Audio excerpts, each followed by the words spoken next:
വിശാലമായി പരന്നുകിടക്കുകയാണ് ഇൻ്റർനെറ്റ് ലോകം. പരിധികളും പരിമിതികളുമില്ലാത്ത ഇടം. കൗതുക കാഴ്ചകളായിരുന്നു കഴിഞ്ഞയാഴ്ച. സമയപരിമിതി മൂലം കാണിക്കാനാവാത്ത ദൃശ്യങ്ങൾ തുടർന്നുള്ള ആഴ്ചകളിലേക്ക് നീട്ടിവെക്കുകയായിരുന്നു ഈ ലോകം. കൗതുകങ്ങൾ തുടരാൻ നമുക്ക്. ഇന്നാദ്യം ഒരു മാജിക്കാണ്. നിരവധി മാജിക്കുകൾ നേരിട്ടും അല്ലാതെയും നാം കാണാറുണ്ട്. ഈ മിടുക്കൻ കാണിച്ച മായാജാലം ഇൻ്റർനെറ്റ് ലോകത്തെ ലക്ഷക്കണക്കിന് ആളുകൾ ഷെയർ ചെയ്തതാണ്. കാരണം അതിൻ്റെ മികവ് തന്നെ മായാജാലത്തിൻ്റെ ഈ അത്ഭുത ദൃശ്യം കണ്ടു നോക്കാം നമുക്ക്.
കാണികളിൽ വിസ്മയം ജനിപ്പിച്ച മജീഷ്യൻ അരങ്ങു തകർത്തു. വെള്ളരിപ്രാവുകളെ കൊണ്ട് ഇവൻ ജനഹൃദയം കവർന്നു.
കൈകളുടെ വേഗതയാണ് മാജിക്കിലെ പ്രധാന ഘടകമെന്ന് ചിലർ പറയാറുണ്ട്. ഇനി മാജിക് അല്ല, ഇതൊരു റിയൽ കാഴ്ച. ഇവിടെ ഒരു കൊച്ചു പയ്യൻ്റെ കൈകളുടെ വേഗത നമ്മെ തെല്ലൊന്നുമല്ല അമ്പരപ്പിക്കുക.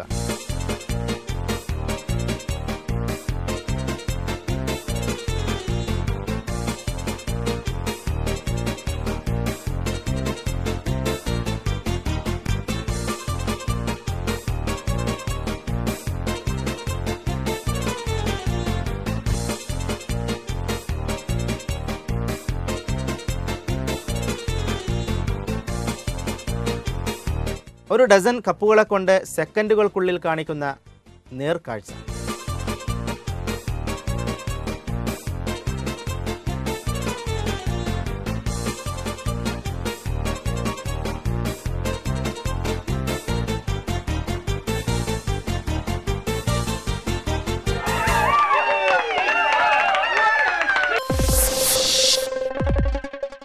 കൈവേഗതയുള്ളവർ വേറെയുമുണ്ട് കേട്ടോ.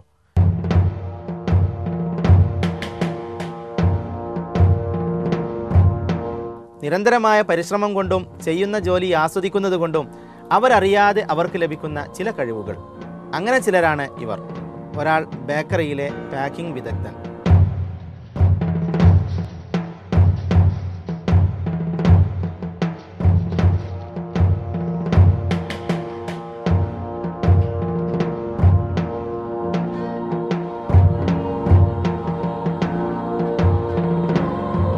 ഇയാൾ ഹോട്ടലിലെ പൊറോട്ട മേക്കർ. നിമിഷങ്ങൾക്കകം എല്ലാം റെഡിയാകുന്നു.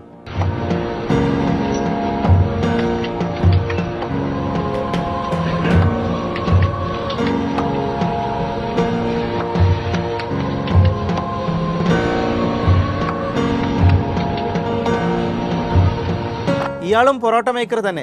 പരത്തിയുണ്ടാക്കിയ പൊറോട്ടകൾ അകലെയുള്ള പാചകക്കാരന് കൃത്യമായി എറിഞ്ഞു കൊടുക്കുന്നു.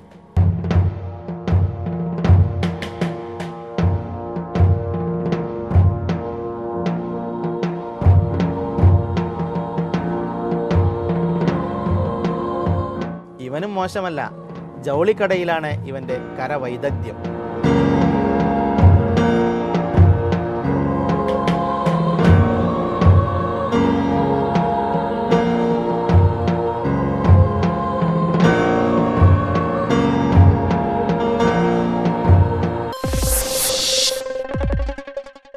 നിത്യാഭ്യാസി ആനയെ എടുക്കുമെന്നാണ് പറയാറുള്ളത്.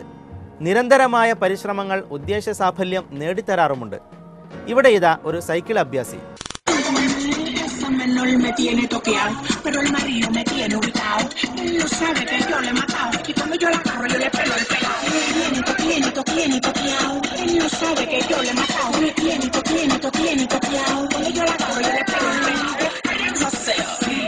വഴിപോക്കരെ പിടിച്ചു നിർത്തിയ പ്രകടനം.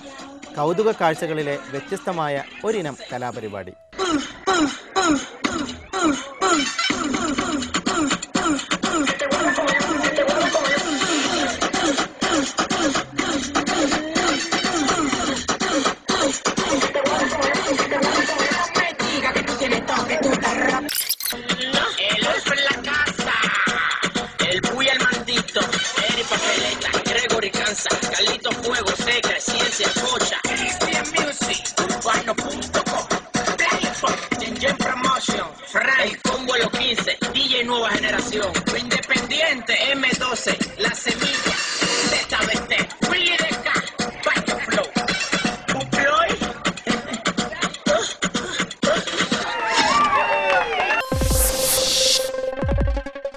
സൈക്കിൾ ഇല്ലാതെയും വഴിപോക്കരെ കയ്യിലെടുക്കാനാവുമെന്ന് തെളിയിക്കുന്ന ഒരു ദൃശ്യവുമായാണ് ഈ ആഴ്ച ഈ ലോകത്തിൻ്റെ ചങ്ങാതി മൊയ്തുട്ടി കടന്നു വന്നത്.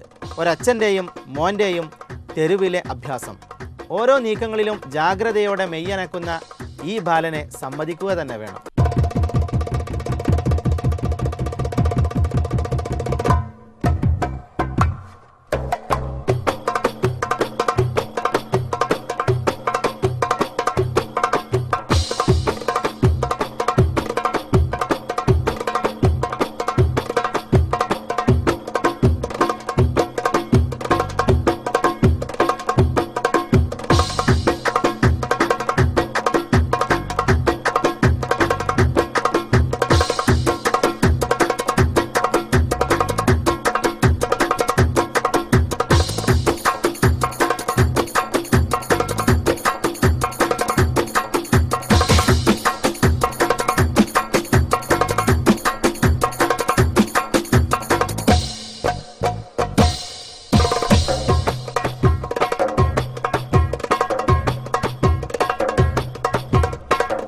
മകൻ്റെ യാത്ര അച്ഛൻ്റെ തലയിൽ കയറി നിന്നാണ്.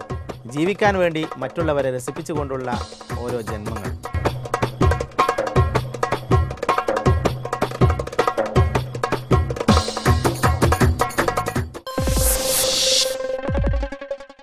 ഇതാ വരുന്നു മറ്റൊരു പുലി. ഇയാൾ ചെയ്യുന്നത് എന്തെന്ന് ഇയാൾ അറിയുന്നുണ്ടോ ആവോ? ആശ്ചര്യജനകം തന്നെ. കണ്ടു നോക്കാം.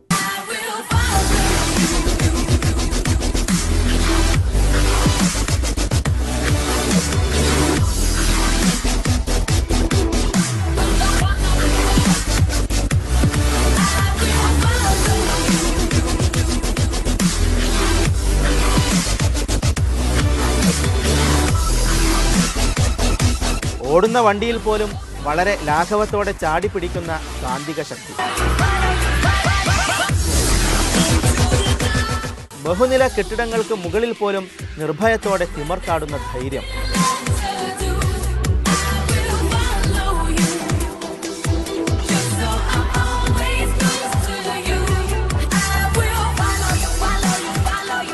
കാണികളെ ഉദ്യോഗത്തിൻ്റെ മുൾമുനയിൽ നിർത്തുന്ന മെയ്വഴക്കം.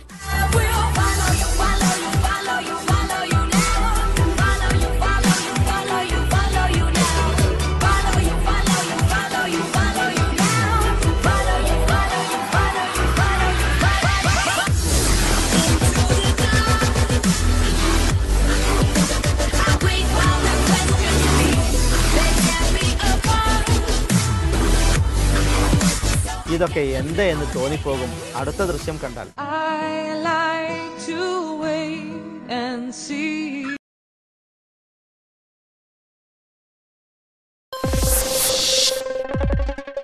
ഇത്രയ്ക്കും സാഹസികമായി മറ്റൊരു കാഴ്ച നിങ്ങൾ കണ്ടിട്ടുണ്ടോ? ഇത് അഭിനയമല്ല, ഒറിജിനലാണ്.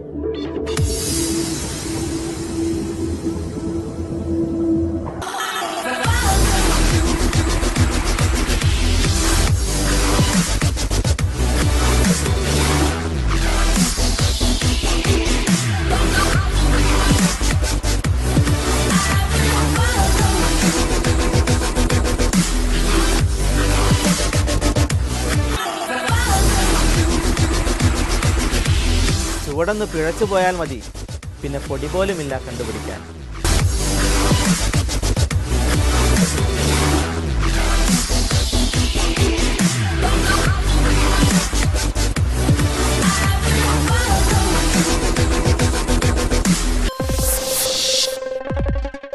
കൗതുക കാഴ്ചകൾ അവസാനിക്കുന്നില്ല. ചുമട്ടുതൊഴിലാളികളില്ലാതെ, നോക്കുകൂലി കൊടുക്കാതെ ഒരു ലോഡിംഗ് കാണാം നമുക്ക്. ലോറിയും ഡ്രൈവറും ഉണ്ടായാൽ മാത്രം മതി, സംഗതി ഓക്കെ.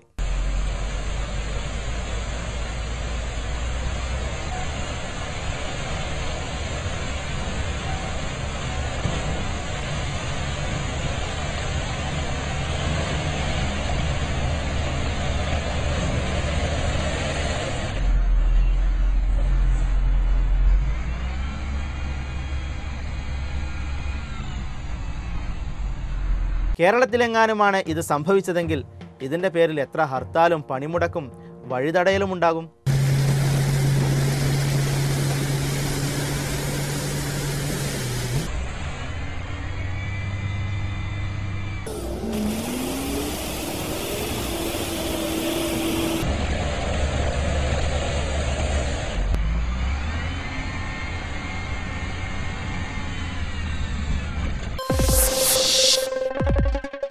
വാചാലരാകുന്ന സ്ത്രീകളുടെ നാവിനെ പലരും വിമർശിക്കാറുണ്ട്. അവളുടെ നാവ് ഒരൊന്നൊന്നര നാവാണ്, അവളുടെ നാക്കിൻ്റെ നീട്ടം കണ്ടോ എന്നൊക്കെ പറയാറില്ലേ. ഇവർക്കെങ്ങാൻ 2 നാവ് ഉണ്ടായാൽ എന്തായിരിക്കും അവസ്ഥ? അങ്ങനെയുമുണ്ടോ ആളുകൾ? ഉണ്ട്. ഈ വനിതയ്ക്ക് നാവ് 1 അല്ല 2 ആണ്.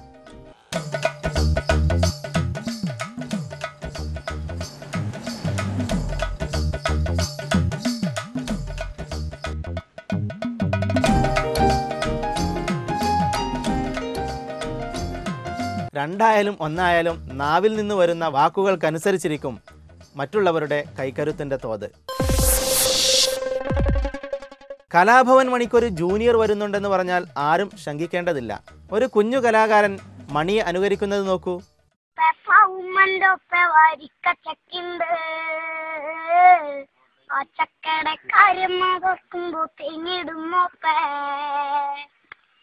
തെക്കേപ്പുറത്തെ പ്ലാവുമ്മന്റെ ഒപ്പവാടിക്കച്ചക്കിണ്ട്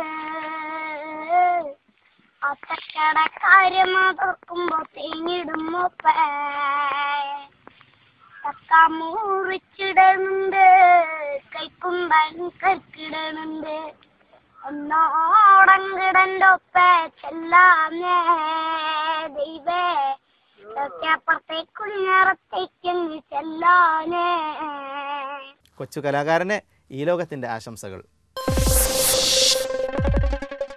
വീഡിയോ കോളം തൽക്കാലത്തേക്ക് ലോഗൌട്ട് ചെയ്യും മുമ്പ് ഇന്നത്തെ സ്പെഷ്യൽ കാഴ്ച. കല്യാണ സദ്യക്കിടയിൽ സ്വന്തം ഇലയിലേക്ക് നോക്കാതിരുന്നാൽ എന്താണ് സംഭവിക്കുക? വിഭവങ്ങൾ ആൺകുട്ടികൾ പൊക്കും, അല്ല പിന്നെ.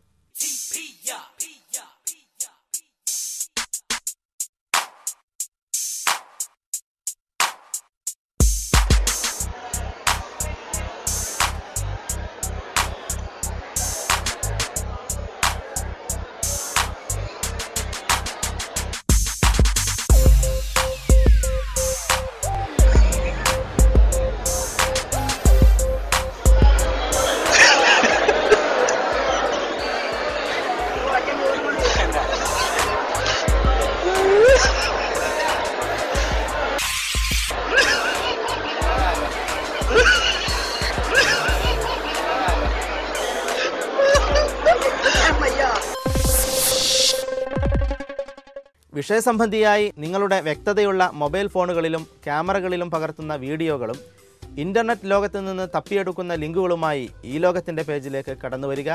നിങ്ങളുടെ വീഡിയോകൾ ഈ ലോകം വെളിച്ചം കാണിക്കുന്നു. നിങ്ങളുടെ വീഡിയോകൾ www.facebook.com/groups/ilogam എന്ന ഫേസ്ബുക്ക് പേജിലോ dtv.elogam@gmail.com എന്ന ഐഡിയിലേക്കോ അയക്കുക. I like to wait and see.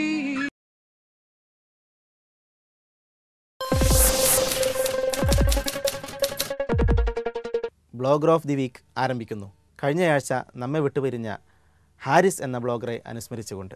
Haris Koodaranji കവിതകളെ എന്നുമേറെ ഇഷ്ടപ്പെട്ടിരുന്നു. സ്കൂൾ കാലം മുതൽ തന്നെ ഹാരിസ് കവിതകളെ തലനാരിഴകേറി പഠിച്ചു. പിന്നെ വേറിട്ട ശൈലിയിൽ തൻ്റെ അക്ഷരങ്ങൾക്ക് ജീവൻ നൽകി. പ്രമുഖ ആനുകാലികങ്ങളിൽ അവ വെളിച്ചം കണ്ടു. മറ്റുള്ളവരുടെ പ്രശംസയും അഭിനന്ദനങ്ങളും ആഗ്രഹിക്കാതെ ഭൂലോകത്ത് തൻ്റേതായ സാന്നിധ്യം അറിയിച്ചുകൊണ്ട് ഹാരിസ് എന്നുമുണ്ടായിരുന്നു. വിശാലമായ സുഹൃദ്വലയമുണ്ടായിരുന്ന ഹാരിസ് ഏവർക്കും നിഷ്കളങ്കമായ സ്നേഹം പകർന്നു. പ്രവാസത്തിൻ്റെ തിരക്കുപിടിച്ച ജീവിതത്തിനിടയിലും അക്ഷരങ്ങൾക്ക് ജീവനേകാൻ ഹാരിസ് എന്നും സമയം കണ്ടെത്തി. കൂടരഞ്ഞി സ്വദേശിയായ പ്രിയപ്പെട്ട ഹാരിസ് കുറേ നല്ല ഓർമ്മകൾ ബാക്കിയാക്കി കൺമറഞ്ഞു. ഈ കഴിഞ്ഞ 11-ാം തീയതി ഷാർജയിൽ വെച്ച് ഹൃദയാഘാതം മൂലമായിരുന്നു ഹാരിസിന്റെ വേർപാട്. ഹാരിസിന്റെ പരലോക ജീവിതം ധന്യമാകട്ടെ എന്ന് നമുക്ക് ആത്മാർത്ഥമായി പ്രാർത്ഥിക്കാം. അദ്ദേഹത്തിനും കുടുംബത്തിനുമൊപ്പം ഈ ലോകവും ഈ ദുഃഖത്തിൽ പങ്കുചേരുന്നു. ബ്ലോഗർ ഓഫ് ദി വീക്കിൽ ഇന്ന് നമ്മോടൊപ്പം അരീക്കോടൻ എന്ന തൂലികാ നാമത്തിൽ അറിയപ്പെടുന്ന ശ്രീ ആബിദ് അരീക്കോട്. ആബിദ് അരീക്കോട് 2006 ഭൂലോകത്ത് സജീവമാവുന്നത്. കലാലയ ജീവിതകാലത്ത് കോളേജ് മാഗസിനുകളിൽ സ്ഥിരമായി നർമ്മപ്രാധാന്യമുള്ള എഴുത്തുകൾ ആബിദിൻ്റേതായിട്ടുണ്ടായിരുന്നു. 1996 മുതൽ മലയാളത്തിലെ പ്രമുഖ പത്രങ്ങളിൽ നർമ്മവും ആക്ഷേപഹാസ്യ മിഡിൽ പീസുകളും കൈകാര്യം ചെയ്തു. പത്രങ്ങളിൽ നിന്നുള്ള തണുത്ത പ്രതികരണമാണ് കളം മാറ്റിച്ചവിട്ടാൻ ആബിദിനെ പ്രേരിപ്പിച്ചത്. അങ്ങനെ മനോരാജ്യത്തിലെ തോന്നിയാക്ഷരങ്ങൾ എന്ന ബ്ലോഗ് പിറവിയെടുത്തു. ഇതിനകം 80,000-ലധികം പേർ ബ്ലോഗിലൂടെ ചിരിച്ചും ചിന്തിച്ചും കടന്നുപോയി. തോന്നിയാക്ഷരങ്ങൾക്ക് പുറമെ ഇസ്മൈൽ പ്ലീസ് എന്ന ഫോട്ടോ ബ്ലോഗും പരിസ്ഥിതി വിഷയങ്ങൾ കൈകാര്യം ചെയ്യുന്ന നേച്ചർ ഫോർ ബെറ്റർ ഫ്യൂച്ചർ എന്ന ബ്ലോഗും ചെയ്യുന്ന ആബിദ് ഇപ്പോൾ കോഴിക്കോട് ഗവൺമെന്റ് എഞ്ചിനീയറിംഗ് കോളേജിൽ ജോലി ചെയ്യുന്നു. ബ്ലോഗ് എഴുത്തിനൊപ്പം സാമൂഹ്യ സേവനത്തിലും ജീവകാരുണ്യ പ്രവർത്തനങ്ങളിലും ശ്രദ്ധ പുലർത്തുന്നു അരീക്കോടൻ എന്ന് ഭൂലോകം വിളിക്കുന്ന ആബിദ്. നമസ്കാരം സാർ. നമസ്കാരം. ഈ ബ്ലോഗ് രംഗത്തേക്ക് താങ്കൾ വന്നിട്ട് എത്ര വർഷമായി? 6 വർഷമായി ഞാൻ ഈ രംഗത്ത് പ്രവർത്തിക്കുന്നുണ്ട്. 2006 മുതൽ ഈ ബ്ലോഗ് രംഗത്ത് സജീവമായിട്ട് തന്നെ നിൽക്കുന്നുണ്ട്. ഈ രംഗത്തേക്ക് കടന്നു വരാനുള്ള പ്രചോദനം എന്തായിരുന്നു? ബ്ലോഗ് രംഗത്ത് ശരിക്കും പറഞ്ഞാൽ ഞാൻ നേരത്തെ പത്രങ്ങളിൽ മിഡിൽ പീസ് എന്നുള്ള നർമ്മ പ്രാധാന്യമുള്ള ആർട്ടിക്കിൾ, അതായത് ഒരു ഗവൺമെൻറ് അല്ലെങ്കിൽ എന്തെങ്കിലും ഒരു ഇഷ്യൂ വരുന്ന സമയത്ത് അതിനെപ്പറ്റി എൻ്റെതായൊരു കോണിൽ നിന്നിട്ട് അതിനെ ഒന്ന് നർമ്മരൂപേണ അവതരിപ്പിക്കുന്ന ഒരു പരിപാടി ഉണ്ടായിരുന്നു. അപ്പോൾ പത്രങ്ങളിൽ മിക്കവാറും അത് പ്രസിദ്ധീകരിക്കാറുണ്ടായിരുന്നു. പിന്നീട് ഈ മിഡിൽ പീസ് എന്നുള്ള ഈ രംഗത്തിന് ഒരു പ്രാധാന്യം കൽപ്പിക്കാത്തൊരവസ്ഥയിൽ വന്നപ്പോൾ എനിക്ക് തന്നെ എൻ്റെ എഴുത്തിനെ കൺട്രോൾ ചെയ്യാൻ പറ്റാത്തൊരു അവസ്ഥയും വന്നു. അപ്പോൾ ഇത് തുടർന്നു പോകണം എന്നുള്ള നിലയ്ക്ക് ഞാൻ എഴുതിക്കൊണ്ടേയിരുന്നു. അങ്ങനെ എഴുതിക്കൊണ്ടിരിക്കുന്ന ഈ ആർട്ടിക്കിളുകൾ പ്രസിദ്ധീകരിക്കാൻ ഒരു അവസ്ഥ അല്ലെങ്കിൽ ഒരു മാധ്യമം കണ്ടെത്തുന്നത് ഈ ബ്ലോഗിനെ പറ്റി പരിചയപ്പെടുമ്പോഴാണ്. അങ്ങനെയാണ് ബ്ലോഗ് രംഗത്തേക്ക് ഞാൻ എത്തിച്ചേരുന്നത്. എന്താണ് താങ്കളുടെ ബ്ലോഗിലൂടെ കൈകാര്യം ചെയ്യുന്ന വിഷയം? ഞാൻ പ്രാധാന്യം നൽകുന്നത് നർമ്മത്തിന് തന്നെയാണ്. കാരണം ആ ഒരു വിഷയമായിരുന്നു ഞാൻ നേരത്തെ പത്രങ്ങളിൽ കൈകാര്യം ചെയ്തിരുന്നതെന്നുള്ളതുകൊണ്ട് തന്നെ നർമ്മം തന്നെയാണ് എൻ്റെ വിഷയം. ഇപ്പോഴും നർമ്മം കൈകാര്യം ചെയ്യാൻ തന്നെയാണ് എനിക്ക് ഏറ്റവും ഇഷ്ടം. ഈ നർമ്മങ്ങൾ തന്നെ പല വിധത്തിലുണ്ടല്ലോ. ഈ ആക്ഷേപഹാസ്യമാണോ അതിൽ കൂടുതലായിട്ട് പ്രാധാന്യം കൽപ്പിക്കുന്നത്? അതെ, ആക്ഷേപഹാസ്യം തന്നെയാണ് കൂടുതലും ഉള്ളത്. ആക്ഷേപഹാസ്യം അധികാരികൾക്ക് നേരെയുള്ളതാണോ അതോ ചില വ്യക്തികളെ മാത്രം കേന്ദ്രീകരിച്ചുള്ളതാണോ? ഗവൺമെൻറ് തലത്തിലും വ്യക്തികളെ വിമർശിക്കുന്നതെന്ന് പറഞ്ഞാൽ പേരെടുത്ത് വിമർശിക്കുന്ന രൂപമല്ല, നമ്മൾ സ്ഥിരം വായിക്കുന്ന തരത്തിൽ, അതായത് ഇപ്പോൾ മുല്ല കഥകൾ, അതുപോലെ നമ്പൂരി കഥകൾ, അങ്ങനെയുള്ള കഥകൾ, അത് എൻ്റെ പുതിയ തരം കഥകൾ. നമ്പൂരി കഥകളൊക്കെ കുറേ എണ്ണം നമ്മൾ കേട്ട് പഴകിയതാണ്. പക്ഷേ എൻ്റെ അനുഭവങ്ങളിൽ നിന്നുള്ള ചില കഥകൾ നമ്പൂരി കഥകളുടെ രൂപത്തിലും അതുപോലെ നാടൻ കഥകളുടെ രൂപത്തിലും എൻ്റെ ബ്ലോഗിൽ ഇപ്പോൾ ഒരു പോക്കരാക്ക എന്ന് പറയുന്ന ഒരു കഥാപാത്രമുണ്ട്. അത് യഥാർത്ഥത്തിൽ എൻ്റെ ചുറ്റുമുള്ള ആൾക്കാർ തന്നെയാണ് ഈ പോക്കരാക്കയായിട്ട് ഇതിൽ അവതരിപ്പിക്കപ്പെടുന്നത്. അപ്പോൾ എൻ്റെ ജീവിതത്തിൽ നിന്നുള്ള ചില അനുഭവങ്ങളാണ് ഈ പോക്കരാക്കയും അതുപോലെ നമ്പൂരി കഥകളിലൊക്കെ ഞാൻ പ്രൊഡ്യൂസ് ചെയ്ത് ഇടുന്നത്. ഏതായിരുന്നു ഏറ്റവും കൂടുതൽ പോപ്പുലറായ അല്ലെങ്കിൽ ഏറ്റവും കൂടുതൽ ശ്രദ്ധിക്കപ്പെട്ട പോസ്റ്റ് ഏതായിരുന്നു? ഏറ്റവും കൂടുതൽ പോപ്പുലറായ പോസ്റ്റ് എനിക്ക് തോന്നുന്നത് എൻ്റെ കുറേ പോപ്പുലാരിറ്റിയുള്ള പോസ്റ്റുകളുണ്ട്. എനിക്ക് ഏറ്റവും പോപ്പുലറായിട്ട് എനിക്കിപ്പോൾ മനസ്സിൽ വരുന്നത് എറമുള്ളാൻ്റെ തിരിച്ചറിയൽ കാർഡ് എന്നുള്ള ഒരു പോസ്റ്റ്.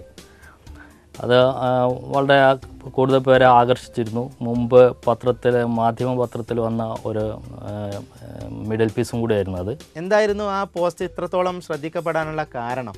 അതിൽ പരാമർശം നമ്മുടെ തിരിച്ചറിയൽ കാർഡ്, വോട്ടേഴ്സ് ഐഡൻറ്റിറ്റി കാർഡിനെ പറ്റിയുള്ള ഒരു രൂപമായിരുന്നു. അതായത് തിരിച്ചറിയൽ കാർഡ് എന്ന് പറയുന്നത് തിരിച്ചറിയൽ കാർഡ് എന്നുള്ള രൂപത്തിലാണ് ഞാൻ അതിൽ അവതരിപ്പിച്ചത്. കാരണം വ്യക്തമായ ഒരു രൂപം അതിനില്ല. ഫോട്ടോ ആണെങ്കിൽ ബ്ലർഡ്, പിന്നെ നമ്മുടെ പേരിന് പകരം മറ്റൊരാളുടെ പേര് വരുന്നതും മെയിലിന് പകരം ഫീമെയിൽ എന്ന് അച്ചടിച്ചു വിടുന്നു. ഇങ്ങനെ ഒരുപാട് ഇഷ്യൂസ് അന്ന് ആ കാലത്ത് ഉണ്ടായിരുന്നു.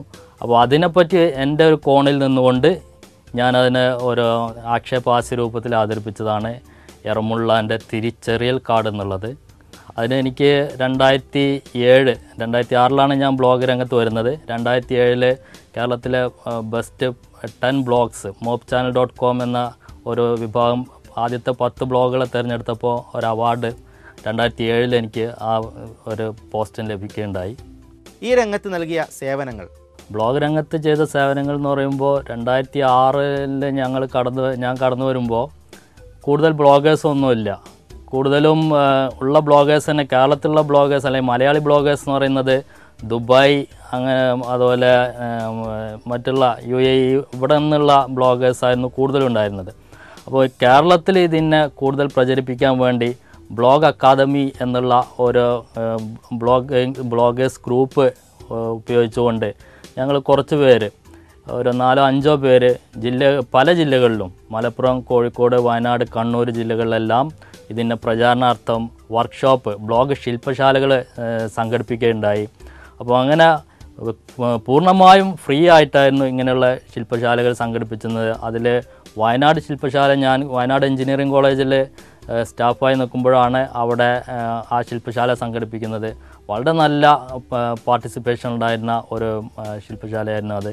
മറ്റുള്ള സ്ഥലങ്ങളിലും കോഴിക്കോട് സംഘടിപ്പിച്ചപ്പോൾ എന്നോട് എൻ്റെ ഒരു സുഹൃത്തിനെ ചോദിച്ചു, ഇത്ര കാലം ശരിക്കും ഇങ്ങനെ ഒരു ശില്പശാല സംഘടിപ്പിക്കുമ്പോൾ എങ്ങനെയാണ് ഇത്രയധികം ആളെ സംഘടിപ്പിക്കുന്നത് എന്നുള്ളത്. കാരണം ഒരു പരിപാടിക്കും ഇവിടെ ആളെ കിട്ടാത്ത സമയത്ത് ഇങ്ങനെ ഒരു പുതിയൊരു സംരംഭത്തെ പറ്റി അറിയാൻ ഇത്രയും ആൾ കടന്നു വന്ന് വളരെ അത്ഭുതമുണ്ട്. എങ്ങനെയാണിത് സംഘടിപ്പിക്കുന്നതൊക്കെ ചോദിക്കാറുണ്ടായിരുന്നു. ഏതായാലും ഇപ്പോൾ എനിക്ക് തോന്നുന്നത് അങ്ങനെയുള്ള ശില്പശാലകളുടെ ഒന്നും ആവശ്യമില്ല. കൂടുതൽ ബ്ലോഗേഴ്സ് ഈ രംഗത്തേക്ക് കടന്നു വന്നുകൊണ്ടേയിരിക്കുന്നു എന്നുള്ളതാണ് ഞാൻ മനസ്സിലാക്കുന്നത്. ബ്ലോഗ് രംഗത്തെ സേവനങ്ങൾക്ക് പുറമെ സാമൂഹ്യ രംഗത്തും ഒരുപാട് ജനോപകാരപ്രദമായ സേവനങ്ങൾ താങ്കൾ ചെയ്യാറുണ്ടെന്ന് മനസ്സിലാക്കുന്നു. എന്താണ് അവ? പൊതുരംഗത്തുള്ള സേവനങ്ങൾ എന്ന് പറയുന്നത് ഞാൻ ഒരു NSS നാഷണൽ സർവീസ് സ്കീമിൻ്റെ പ്രോഗ്രാം ഓഫീസറാണ്. കോഴിക്കോട് എഞ്ചിനീയറിംഗ് കോളേജിലെ പ്രോഗ്രാം ഓഫീസറാണ്. നേരത്തെ പഠിക്കുന്ന കാലത്ത് തന്നെ നാഷണൽ സർവീസ് സ്കീമിൻ്റെ വളണ്ടിയർ ആയിരുന്നു. ഇപ്പോൾ കോഴിക്കോട് ജില്ലയിലെ എന്നല്ല കേരളത്തിൽ തന്നെ ഏറ്റവും അറിയപ്പെടുന്ന ഒരു NSS യൂണിറ്റാണ് ഗവൺമെൻറ് എഞ്ചിനീയറിംഗ് കോളേജ് യൂണിറ്റ്. കാരണം സംസ്ഥാന ഗവൺമെൻറ് അവാർഡ് 2 ദിവസം മുമ്പ് ഞങ്ങൾക്ക് ലഭിക്കുകയുണ്ടായി. മുഖ്യമന്ത്രി ഉമ്മൻചാണ്ടിയിൽ നിന്ന് ഞാനത് സ്വീകരിച്ചു. അപ്പോൾ കോഴിക്കോട് ജില്ലയിലെ മിക്കവാറും എല്ലാ സോഷ്യൽ ആക്ടിവിറ്റികളിലും ഞങ്ങളുടെ പങ്ക് ഉണ്ടാവാറുണ്ട്. ഇപ്പോഴും അത് തുടർന്നുകൊണ്ടിരിക്കുന്നു. അത് ഒരു ആത്മസംതൃപ്തി നൽകുന്ന ഒരു പ്രവർത്തന മേഖലയായതുകൊണ്ട് ഇപ്പോഴും സാമൂഹ്യ സേവനത്തിൽ ഞാനും എൻ്റെ 100 വളണ്ടിയർമാരും സജീവമായി തന്നെ പങ്കെടുത്തുകൊണ്ടിരിക്കുന്നുണ്ട്. ഈ രംഗത്തേക്ക് ഒരുപാട് പുതിയ ബ്ലോഗർമാർ കടന്നു വരുന്നു. ദൈനംദിനം ബ്ലോഗേഴ്സിൻ്റെ എണ്ണം വർദ്ധിച്ചു വരികയാണ്. എന്താണ് പുതിയ ബ്ലോഗർമാർക്ക് നൽകാനുള്ള ഉപദേശം? നമുക്ക് പുതിയ ബ്ലോഗർമാർക്കുള്ള ഉപദേശം എന്ന് പറയുന്നത്, ബ്ലോഗർമാർ വന്ന ഉടനെ എന്ത് ചെയ്യുന്നു വെച്ചാൽ എല്ലാ പോസ്റ്റുകളും വായിക്കാനുള്ള ഒരു മനസ്ഥിതി പുതിയ ബ്ലോഗേഴ്സിന് വളരെ കുറവാണെന്നാണ് എനിക്ക് തോന്നുന്നത്. കൂടുതൽ വായിക്കുന്നതിലൂടെ മാത്രമേ നമ്മുടെ പോരായ്മകൾ അറിയാനും മറ്റുള്ളവരുടെ വിവിധ ശൈലികൾ നമുക്ക് മനസ്സിലാക്കാനും നമുക്ക് നമ്മുടേതായ പുതിയൊരു ശൈലി രൂപപ്പെടുത്താനും സാധിക്കുകയുള്ളൂ. അതാണ് ശരിയായ ഒരു നമ്മളെ ഡെവലപ്പ് ചെയ്യാൻ, നമുക്ക് ഇതിലൂടെ നമ്മുടെ ഓരോ കഴിവ് ഡെവലപ്പ് ചെയ്യാണ് ഇതിൻ്റെ ആവശ്യം. പക്ഷേ ഇതിൽ ശരിക്കും വായന ഇല്ലെങ്കിൽ നമുക്ക് നമ്മുടേതായ ഒരു ഒറ്റ വ്യൂവിലൂടെ മാത്രമേ നമുക്ക് പോകാൻ സാധിക്കുകയുള്ളൂ. അത് ഒഴിവാക്കണമെങ്കിൽ നമ്മൾ കൂടുതൽ വായിക്കണം. പുതിയ ബ്ലോഗേഴ്സിനോട് എനിക്ക് കൂടുതൽ ഏറ്റവും സ്ട്രെസ് ചെയ്ത് പറയാനുള്ളത് തന്നെ, എല്ലാവിധത്തിലുള്ള ബ്ലോഗുകളും വായിച്ചാൽ മാത്രമേ നിങ്ങൾക്ക് കൂടുതൽ മുന്നോട്ട് പോകാൻ സാധിക്കുകയുള്ളൂ. വളരെ നന്ദി സാർ.